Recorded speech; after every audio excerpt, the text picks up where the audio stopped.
అందరికీ నమస్కారం. The education ఛానల్కి స్వాగతం.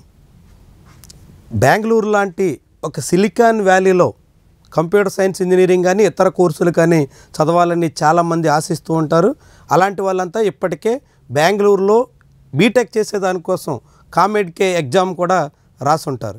కర్ణాటకలో ఉన్నటువంటి ప్రైవేట్ ఇంజనీరింగ్ కాలేజీల యాజమాన్యాలంతా కలిసి కన్సార్టియంగా మారి నిర్వహించేటువంటి ఈ కామెడ్కే దేశవ్యాప్తంగా 1,17,000 మంది విద్యార్థులు పరీక్షకి హాజరయ్యారు. ఇది గత నెల ఎగ్జామ్ జరిగింది.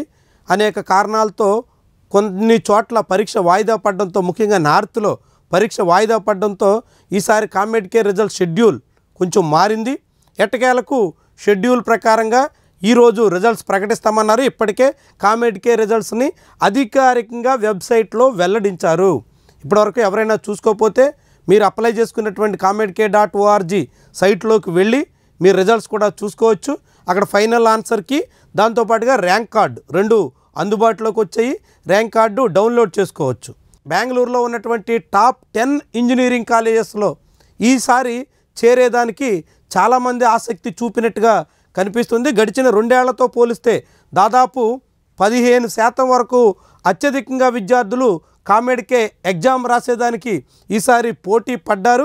అయితే కట్ ఆఫ్ కూడా ఈసారి కొంచెం టైట్గా ఉండేలా కనిపిస్తుంది. వాస్తవానికి గత ఏడాది కట్ ఆఫ్ ర్యాంకులను బట్టి చూస్తే సుమారుగా 15,000 ర్యాంక్ వస్తే సిఎస్ఈ బ్రాంచ్ చేరాలనుకున్నటువంటి వాళ్ళకి టాప్ 10 క్యాంపస్ల్లో ఎక్కడో ఒక చోట అవకాశం వచ్చేలా ఉండేది. కానీ ఈసారి టాప్ 10,000 ర్యాంక్ వస్తే తప్ప కామెడ్కే ద్వారా ఛాన్స్ రాకపోవచ్చు అని చాలామందే ఎక్స్పెక్ట్ చేస్తున్నారు. ఎందుకంటే ఈసారి సౌత్లో, ముఖ్యంగా అటు కర్ణాటక ఇటు తమిళనాడులో ఉన్నటువంటి అనేక కాలేజీలకి ఈసారి డిమాండ్ కనిపిస్తోంది. చాలామంది సౌత్లోనే చేరేదానికి ప్రయత్నం చేస్తున్నారు. అటు పంజాబ్, చండీగఢ్, దాంతోపాటుగా ఢిల్లీ పరిసరాల్లో ఉన్నటువంటి ప్రైవేట్ ఇంజనీరింగ్ కాలేజెస్ల కోసం వెళ్ళేటువంటి వాళ్ళు ఈసారి తమిళనాడు, కర్ణాటక వైపే మళ్ళుతున్నటువంటి తరుణంలో కామెడ్కేలో కూడా ఈసారి కట్ ఆఫ్ పెరగొచ్చు అనేటువంటి అభిప్రాయం ఉంది. దాంతో ఈసారి మార్కులు పెరిగినప్పటికీ కూడా చాలామందికి వాళ్ళకు వచ్చినటువంటి ర్యాంకును బట్టి సీట్ వస్తుందా లేదా అనేటువంటి సందేహం ఏర్పడింది. అందులోనూ ముఖ్యంగా కంప్యూటర్ సైన్స్, ఇతర సిఎస్ రిలేటెడ్ బ్రాంచెస్ ఆశిస్తున్నటువంటి వాళ్ళకైతే చాలా టైట్ ఉంటుంది అనేటువంటి అభిప్రాయం అయితే ఉంది. మీరు కూడా తక్షణమే మీకు ఎంత ర్యాంక్ వచ్చింది, ఆ ర్యాంకును బట్టి మీకు ఎక్కడెక్కడ సీట్ రావచ్చు అనే దాని మీద ఒక స్పష్టత కోసం ప్రయత్నం చేయండి.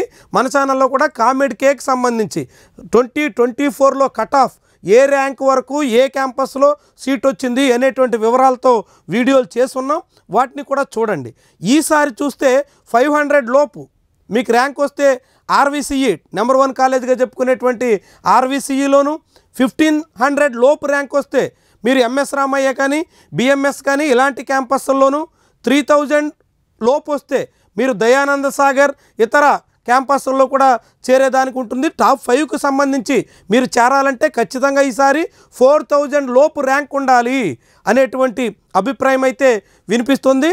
అంతకుముందు చాలామంది కామెడ్కేలో ర్యాంకులు వచ్చినప్పటికి కూడా దేశవ్యాప్తంగా అనేక ఇన్స్టిట్యూషన్కి వెళుతూ కామెడ్కేలో పెద్ద డిమాండ్ ఉండేది కాదు. కానీ ఈసారి అందుకు భిన్నమైనటువంటి పరిస్థితి ఉండడంతోనే కామెడ్కేలో కట్ ఆఫ్ చాలా టైట్ అవుతున్నట్టుగా స్పష్టమవుతుంది. దీన్ని కూడా గమనంలో ఉంచుకోండి. దానికి తగ్గట్టుగా మీకు వచ్చిన ర్యాంకు మీకు ఎక్కడ రావచ్చు అనే దాని మీద ఒక స్పష్టత తెచ్చుకుని దానికి తగ్గట్టుగా ప్రణాళిక రచించుకుంటే కర్ణాటకలో మీరు బీటెక్ చేయడానికి ఉన్నటువంటి అవకాశం ఏంటి, ఏ బ్రాంచు, ఏ క్యాంపస్ అనే దాని మీద మీకు స్పష్టత వచ్చేదానికి అవకాశం ఉంటుంది.